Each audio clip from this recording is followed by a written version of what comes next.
according to the industry group code.org, there will be an additional 1 million jobs in programming compared to the number of students that graduate with computer science degrees in the US. So to reiterate, there will be a shortfall within the next 5 years of 1 million programming jobs, which is a huge number.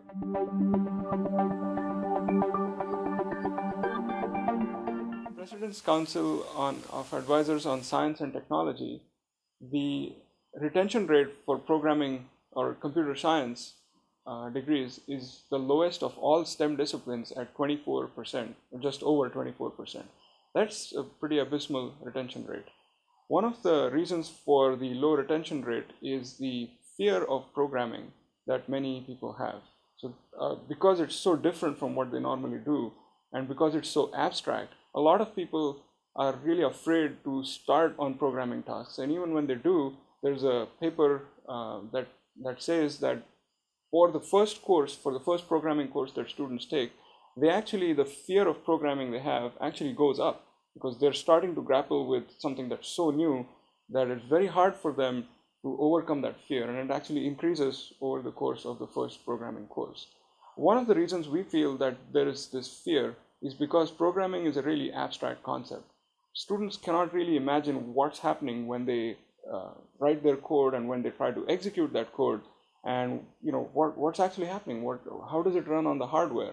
There's a lot of mystery to programming, and that mystery, that abstract nature of programming, is probably the reason why there is so much fear associated with programming. My students and I designed PLP, or the Progressive Learning Platform, which is an interactive computer architecture simulator, so that students could actually visualize what's going on in the simulated system. But there's also another aspect. So the software is one side of PLP. There's another aspect to PLP, which is the hardware. So we not only have open source visualization of what's happening inside, but there's also a board, a board that we have where in the center of the board there is an FPGA chip. And in this chip, we can actually download the hardware description of PLP. So we've designed a processor that is a one-to-one match with whatever we simulate, so that students can actually look at what's happening in the simulation, get comfortable with it, and then they can actually put their programs on the hardware and make that hardware do some fun stuff. So in the past, we've put this board on a robot, and we've had a robotics competition in which students went in, and they, in the process of programming the robot for the competition, which was the engagement aspect of it, they also learned a lot about how to interface our different devices. So sensors from the robots, for example, were interfaced with the PLP CPU. So interfacing embedded systems, understanding the architecture, understanding how a program actually works with these other devices, all of those things were captured. Very exciting system because it integrates so many different types of learning principles all into one system. In that, first of all, it actually applies a grounding principle extremely well, in that it allows students to see what they're doing actually in the real world. So they can see, as they're working with the PLP system, they know that it's actually working on this circuit board in the real world. And they can see how it transfers over. Also, it applies a multimedia principle well, in that it uses videos to give the learners multiple examples. Programming is becoming a 21st century skill, and I think one of the main reasons a lot of folks who get into writing code don't keep up with it because they don't understand the real value of what the code is doing behind the scenes. With PLP, you get the additional feedback of exactly what's happening. Where are the things executing? What does it look like to see your code turn into binary? What does it look like to manipulate memory? And I think these constructs that you use in your introductory programming courses, when they have a hardware representation, they become that much more clearer. And I think we will be able to make a significant progress towards improving early programming instruction to this audience, and also maybe attract a lot of them to come over to computer science.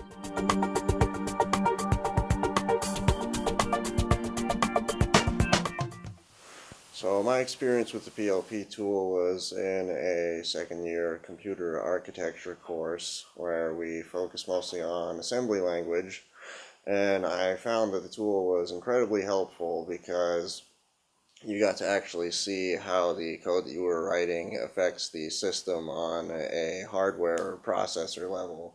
Because in previous classes we are told how to write code, but we never know how the computer actually interprets it. So I believe that through the tool we were able to figure out how everything works and therefore write better, more efficient My code. experience with the PLP tool was within a computer microarchitecture course. The course was designed to help software engineering students better visualize what is going on with the hardware. My programming skills before coming here were pretty reasonable because I had already acquired a minor in computer science, so I had taken a number of courses that actually really helped me a lot more than when I did my electrical engineering based computer science course. PLP tool was especially helpful because it allowed us to visualize, to see what some of the concepts we were learning in other courses, what was actually happening on the hardware. After using PLP for a while, that had the effect of when I used higher level languages again, I found that I was thinking more about how to optimize my code and which things would be slower on the hardware and how they might actually be performed on the hardware.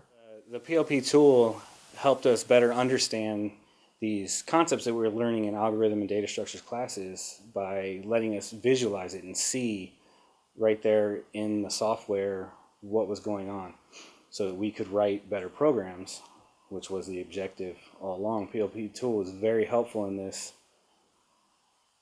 because it had the tools within it to show us what was going on in the hardware on a simulation level so that we could better understand these concepts. The best things about PLP for students, particularly younger students, is it gives them the freedom to work wherever they want. So when I took the equivalent of CST 250, we actually used FPGAs, and so the only way to program was to actually go into the lab and use the lab's computers and the lab's logic boards. So I was really limited in my experience to during my class and during my lab. Versus PLP, I found that I could actually, if I was inspired to try something, I could go home and play with it on my own computer and try new things and go and be up and beyond the assignments. A visualization of what the program does when it runs on the hardware. So people or students can actually see the interaction of the software, of their software, more importantly, not just some simulated software, but their software running on the underlying hardware. And that gives them a really good scaffolding for their concepts of how things are going to execute. So once they have an understanding of the underlying hardware, or at least the organization, not the details of how you design the hardware, but just how the hardware works and how a program interacts with that hardware, that gives them a basis to hang their concepts on. And that we expect will take away the fear they have of programming. There's a negative cycle of not really understanding how programs work and having a fear of programming and then not being engaged because of that fear. So that because their motivation goes away because they're not good at it. Instead of that negative cycle, we expect to see a really good positive cycle where they understand how their program is working, and that helps them to gain confidence. That confidence helps them to be more engaged, to be more motivated, and that makes them better programmers. So it's a positive spiral that hopefully will play a major role in the retention of students in computer science and software engineering type programs.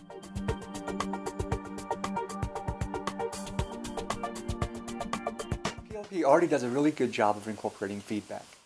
However, we're looking to ways of improving this feedback even more, and that we're making it more responsive, to give more just-in-time feedback as the student needs it, and also to add more formative feedback, allowing them to get more exhaustive feedback that actually gives them more detail as to why they're making the errors they are at the points they're making. So one of the other significant areas where I think there is a huge need, and especially scope for applying PLP is how you include women into computer science. Women in general have been having the hardest trying to cope up with what computer science is and to make a case for a career in the future. And so we're seeing a lot of this attrition of women who start out in the middle school with an aptitude for math and science, who could be really good computer scientists and software engineers, but as they get closer to choosing a college degree, they kind of taper off because they don't really understand the value of a computer science education. So one of the reasons for that is that the AP computer science classes are so code heavy, with Java being the main mode of instruction. However, they don't try to do enough to attract women from a creative perspective. And I think what PLP provides, when in conjunction with an AP computer science class, is the ability to be creative and see the results of creation manifest itself in hardware. And so that integration, I think, will have a huge impact in trying to attract women into computer science.